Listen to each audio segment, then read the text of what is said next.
pertanyaan mengenai hadis ini? Silakan.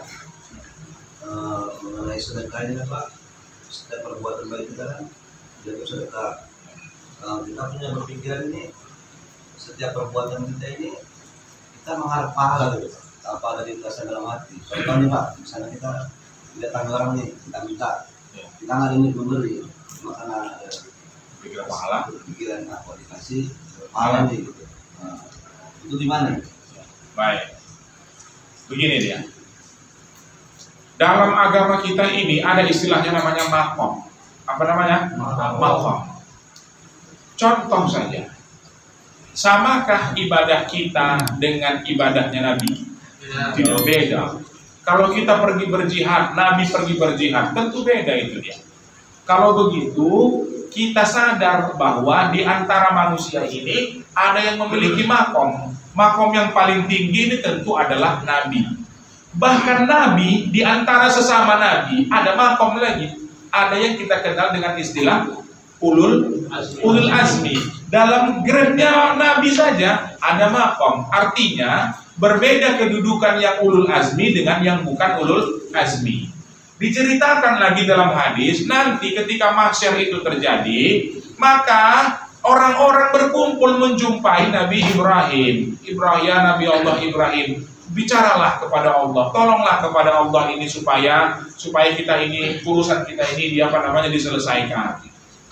Nabi Ibrahim bilang, aku nggak berani, jumpailah yang lain. Dari mulai Nabi Isa, Nabi Musa, sampai kepada Nabi Ibrahim, akhirnya mereka nggak ada yang berani, lalu meminta kepada Nabi Muhammad. Berarti di antara para nabi ini pun menyadari adanya makom tingkatan. Kita pun Pak punya makom. Yang pertama itu namanya Islam.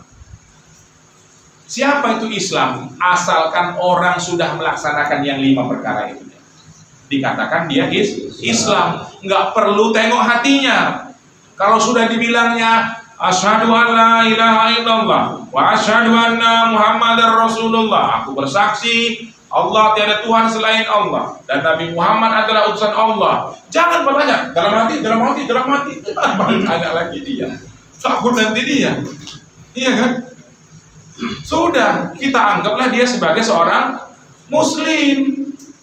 Nah, orang muslim tadi ini kalau dia beribadah, pada waktu itu apalah kira pikirannya? Terpikir dia masalah yang lain? Enggak, terpikir dia. Yang pentingnya kenapa kau mengerjakan itu? Ya aku Islam, gitu aja sekedar dia. Tapi nanti naik lagi tingkatannya, namanya mukmin. Dia orang yang mukmin, bukan hanya perbuatan yang zahir, tapi termasuk perbuatan yang batin. Perbuatan yang batin. Amantu billah wa kitabihi wa rusulihi. Itu disebutkan dia percaya kepada Allah. Kenapa kamu beribadah? Itu sudah kita bahas ini ya kan? Iman kepada Allah itu apa artinya? Iman kepada hari akhir itu apa artinya? Iman kepada hari akhir bukan sekedar percaya bahwa kiamat itu terjadi. Itu pernah kita bahas kan? Ya. Tapi kita sadar bahwa kita harus melakukan amal, berbuat kebaikan, harus berbekal, karena kelak kita akan dimintai pertanggungjawaban. Nah, ini memiliki tingkatan-tingkatan. Orang yang level iman, niatnya itu akan lebih bagus daripada orang yang levelnya Islam. Tapi di atas 2 makam ini ada namanya ihsan. Orang yang ihsan itu kalau dia beribadah seolah-olah nampaknya Allah. Luar biasa ini kalau orang begitu dia. Mana lagi berani itu dia tinggi makamnya itu dia kan. Jalan dia kalau dia sholat nampaknya Allah. Masya Allah. Diceritakan dalam satu riwayat Habib Ali, Masya Allah. Ini pengarang kitab Simtud Durar itu. Pengarang kitab Simtud Durar, Maulid Simtud Durar itu, beliau kalau sholat ini, kalau sudah tahiyat sampai kepada asyhadu alla ilaha illallah, kalau dia baca assalamu alaika ayyuhan nabiyyu, itu kalau belum didengarnya Nabi Muhammad menjawab assalamu alaika maka diulangi lagi bacanya. Assalamu alaika ayyuhan nabi. Derajat ini. Jadi kalau dia sholat jumpa dengan Nabi Muhammad SAW. Macam mana seperti itu jangan kita tanya lagi, enggak, belum level kita itu, belum makom kita itu dia, ya, belum makom kita. Tapi orang-orang seperti ini, orang-orang seperti itu ada istilahnya namanya kasyaf. Apa namanya? Kasyaf. Nah, kasyaf ini dibuka hijab oleh Allah Subhanahu Wa Taala. Apakah ini terjadi di masa Rasulullah? Ya Rasulullah ya kasyaf sekali. Rasulullah itu waktu perang nggak ikut perang di Madinah, tapi Rasulullah kasyaf terhadap jalannya peperangan di tempat yang jauh sana. Ja'far sedang begini, dia memegang dengan tangannya bendera tangan kanannya, tangannya diputuskan, tanpa Rasulullah. Para sahabat lain mendengarkan. Mereka ada di Madinah. Lalu Ja'far menggunakan tangan sebelah kirinya untuk memegang bendera karena dia tidak mau bendera jatuh. Dia meneruskan berperang. Tiba-tiba orang datang lagi, musuh lagi menebas tangan kirinya. Diceritakan Rasulullah. Rasulullah mengalami kasyaf. Tapi kalau zaman sekarang Pak itu nggak heran lagi. Awak bisa nengok Juve melawan kejadian di Italia sana. Malam ini bisa kita tonton ya kan? Bisa kita tonton. Tapi tentunya frekuensinya itu sudah menggunakan frekuensi yang dalam nalar manusia. Zaman dulu itu masih kasyaf namanya. Suatu hari Ali bin Abi Thalib itu dia bermimpi dia akan mendapatkan sekian jumlah kurma. Anggaplah misalnya 1 sak kurma. Lalu besok paginya dia mendatangi Umar bin Khattab, pada waktu itu khalifahnya Umar. Lalu diminta aja bagian dia, dikasih Umar 1. Kata Ali, aku mau 2. Apa kata Umar? Kalau dalam mimpimu semalam dapat 2, aku kasih 2. Apa kata Ali bin Abi Thalib? Apa ada lagi Nabi? Marah dia maksudnya. Karena menurut Ali bahwa yang seperti ini hanya terjadi pada masa kenabian.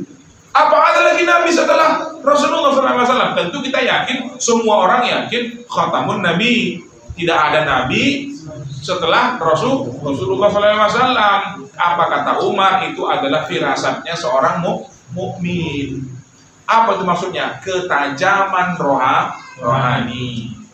Ketajaman rohani. Nah Bapak kalau bersedekah dibandingkan sedekahnya Utsman, sedekahnya Abu Bakar, ya kita macam naik bukit, mereka naik gunung Merapi, ya kan? Tapi paling tidak sama-sama tanjakan, ya kan? Sama-sama di level yang sama. Jadi masih bagus itu, Bang. Kalau kita masih mau bersedekah, berharap mendapatkan pahala dari Allah. Ada lagi yang lain? Bapak-bapak yang di luar ada pertanyaan? Mulai jeda apanya? Belum mulai maksudnya.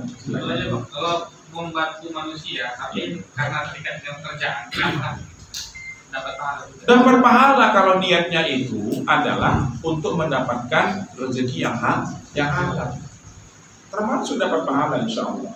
Karena kita mencari, misalnya kita kerja, ya kan kita taat sama bos. Kenapa kita taat sama bos? Jawabannya sederhana saja. Karena saya mencari pekerjaan yang halal. Dan kalau kita itu bekerja, kita harus taat sama bos kita. Allah mengatakan, ati Allah wa ati Rasul wa ulil amr minkum. Taatlah kamu kepada Allah, begitu juga kepada Rasulullah. Taatlah kamu juga kepada para pemimpin di antara kalian. Insyaallah dapat pahala. Ada bapak-bapak yang lain? Pertanyaan? Silakan. Ya.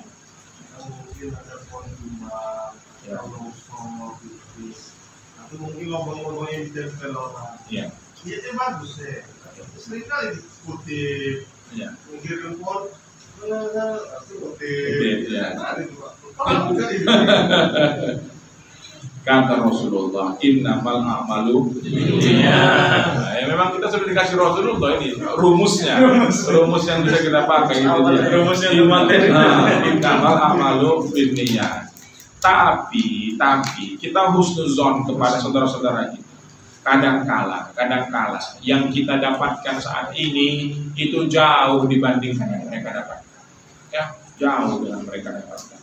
Kalau memang kita ada ke lapangan dan kita dalam keadaan berlebih, boleh jadi kita membantu mereka. Karena kita percaya kalau seandainya mereka itu cukup atau mereka itu dalam keadaan lapang, tentu mereka tidak mau melakukan perbuatan itu. Ya, boleh jadi dia melakukannya karena dalam keadaan sempit. Tapi Pak, macam mana? Dia tiap hari itu aja kerjanya. Kalau begitu jangan dicari tahu. Dia pura-pura nggak tahu aja. Pura-pura nggak tahu. Kalau pas kita mau ngasih, kasih. Kalau pas kita nggak mau ngasih, ada yang tewakin tempat yang lebih pantas, kasih ke tempat yang lebih pantas. Nggak usah kita cari tahu. Kita foto tuh. Ini sama apa nggak mukanya di orang mana, nggak usah. Jangan dicari tahu. Apa itu maksudnya? Orang Muslim itu berdiri di atas husnuzon kepada Muslim yang lain. Allah Taala. Baik, habis semuanya? Habis ya? Bapak-bapak sekalian yang dirahmati Allah Subhanahu wa taala, memang kita telah melalui banyak membahas hadis-hadis ini. Saya rasa sudah pantas kita untuk mengukur apakah terjadi perubahan dalam akhlak kita.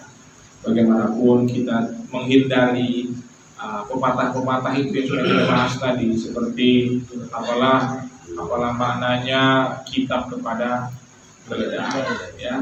Bagaimana hiasan bunga kepada seekor monyet. Maka dari itu kita berharap amal-amal yang kita kerjakan ini dimotivasi oleh ilmu-ilmu yang sudah kita pelajari.